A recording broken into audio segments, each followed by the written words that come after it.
ICSC chemistry class 10 chapter study of compound. Topic है nitric acid. आज इस part में हम लोग नाइट्रिक एसिड चैप्टर के कुछ इंपॉर्टेंट क्वेश्चन सॉल्व करेंगे जो कि बोर्ड एग्ज़ाम में आते हैं और बोर्ड एग्ज़ाम के व्यू से बहुत ही इम्पॉर्टेंट हैं। इन क्वेश्चंस को लिखकर रिवाइज ज़रूर करिएगा। तो पहला क्वेश्चन देखें। During thunder storm rain water contains nitric acid explain with reaction. तो थंडर स्टॉर्म के समय रेन वाटर में नाइट्रिक एसिड होता है, ये हमें एक्सप्लेन करना है रीज़न के साथ। तो नाइट्रोजन जो प्रेजेंट होता है एटमॉस्फेयर में, वो एटमॉस्फेयर में प्रेजेंट ऑक्सीजन के साथ रिएक्ट करके नाइट्रिक ऑक्साइड बनाता है। नाइट्रिक ऑक्साइड फिर से ऑक्सीडाइज होता है, यानी कि ऑक्सीजन के साथ रिएक्ट करता है और नाइट्रोजन डाइऑक्साइड बनाता है। नाइट्रोजन डाइऑक्साइड क्या होता है, डिज़ोल्व हो जाता है मॉइस्चर में, एटमॉस्फेरिक मॉइस्चर में, या हम कह सकते हैं रेन वाटर में, और ऑक्सीजन के साथ भी फिर रिएक्ट करता है, यानी कि एटमॉस्फेरिक मॉइस्चर के साथ रिएक्ट करता है, ऑक्सीजन के साथ रिएक्ट करके नाइट्रोजन डाइऑक्साइड बनाता है क्या, नाइट्रिक एसिड।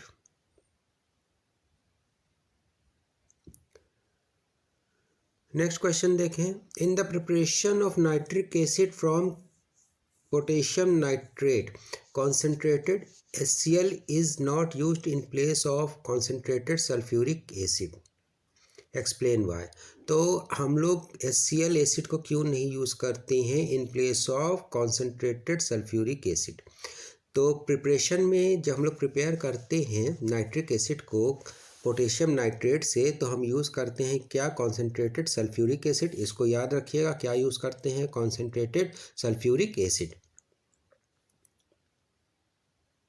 ठीक है। और हाइड्रोक्लोरिक एसिड नहीं यूज़ करते। क्यों नहीं यूज़ करते, क्योंकि हाइड्रोक्लोरिक एसिड जो होता है वो वोलाटाइल होता है, और नाइट्रिक एसिड का जो वेपर निकलेगा उसके साथ HCl का भी वेपर आउट हो जाएगा, बाहर हो जाएगा। इस वजह से हम लोग HCl एसिड नहीं यूज़ करते। कारण क्या है, वोलाटाइल नेचर, और कॉन्सेंट्रेटेड सल्फ्यूरिक एसिड यूज़ करते हैं। इसको ज़रूर पॉइंट को नोट कर लीजिएगा। नेक्स्ट क्वेश्चन देखें। In the laboratory preparation of nitric acid, the mixture of concentrated sulfuric acid and sodium nitrate should not be heated very strongly above 200 degrees Celsius। तो concentrated sulfuric acid और sodium nitrate के solution को हम नहीं heat करते 200 degree Celsius से above. Reason क्या है, तो रीज़न ये है कि सोडियम सल्फेट फॉर्म हो जाएगा, यानी कि सोडियम सल्फेट का हार्ड क्रस्ट फॉर्म हो जाएगा जो कि रिटॉर्ट की दीवार पे चिपक जाएगा, और इसको निकालना बहुत ही डिफ़िकल्ट काम है। तो इस वजह से हम लोग टेम्परेचर को इंक्रीज़ नहीं करते अबव 200 डिग्री सेल्सियस। क्यों, क्योंकि हार्ड क्रस्ट सोडियम सल्फेट का फॉर्म हो जाएगा।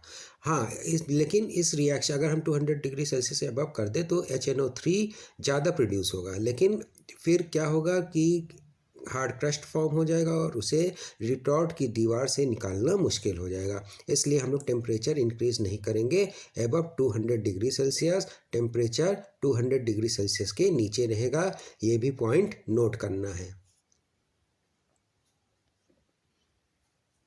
और दूसरा रीज़न ये भी है कि ग्लास एपरेटस को भाई कर ही देगा, डैमेज कर ही देगा जब रिटॉर्ट की दीवार पे चिपक जाएगा। उसके बाद नाइट्रिक एसिड डिकम्पोज हो जाएगा और फ्यूल का वेस्टेज भी होगा।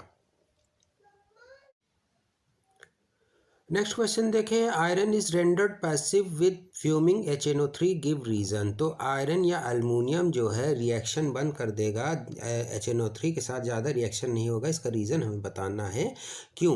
रेंडर्ड पैसिव का मतलब क्या है कि रिएक्शन आगे नहीं होगा। ठीक है। तो due to the formation of thin oxide coating on the surface of metal which prevent further reaction. तो ऑक्साइड की एक कोटिंग प्रोड्यूस हो जाएगी आयरन या अल्मोनियम के ऊपर, जिसकी वजह से आगे रिएक्शन नहीं होगा।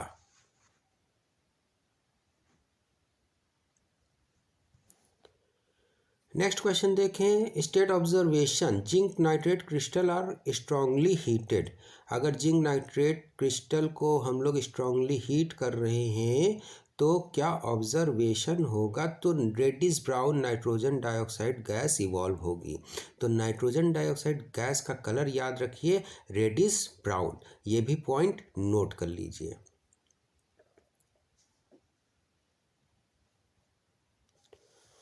Only all glass apparatus should be used for the preparation of nitric acid by heating concentrated sulfuric acid and potassium nitrate. Explain why। तो ये क्वेश्चन का आंसर अगर हम देखें तो all glass apparatus is used, क्यों? क्योंकि नाइट्रिक एसिड का जो वेपर होता है वो बहुत ही करोजिव नेचर होता है, जो कि रबर या कॉर्क को अटैक करके ख़राब कर देगा। इस वजह से हम लोग ग्लास अपरेटस यूज़ करते हैं lab preparation of nitric acid में।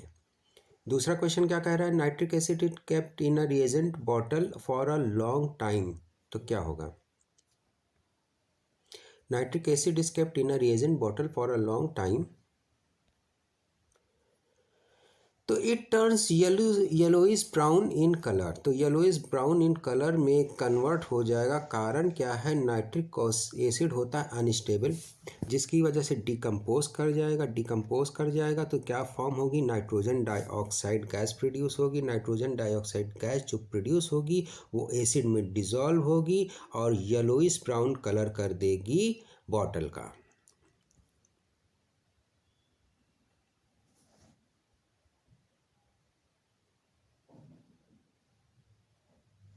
नेक्स्ट क्वेश्चन देखें, state why pure nitric acid takes on a yellowish brown colour when expose to light. तो जब लाइट को में हम एक्सपोज करते हैं नाइट्रिक एसिड को तो येलोइश ब्राउन कलर में क्यों कन्वर्ट हो जाती है, कारण क्या है, डिकम्पोज कर जाती है नाइट्रोजन डाइऑक्साइड में और नाइट्रोजन डाइऑक्साइड रिस्पॉन्सिबल होती है येलोइश ब्राउन कलर के लिए। तो yellowish brown colour nitrogen dioxide की वजह से, ये भी पॉइंट नोट कर लीजिएगा। Next question, potassium nitrate is prepared from KOH and nitric acid, state the type of reaction. तो KOH है मतलब बेस है, HNO3 क्या है, एसिड है। बेस और एसिड जब रिएक्ट करते हैं तो कौन सा रिएक्शन होता है, न्यूट्रलाइजेशन रिएक्शन।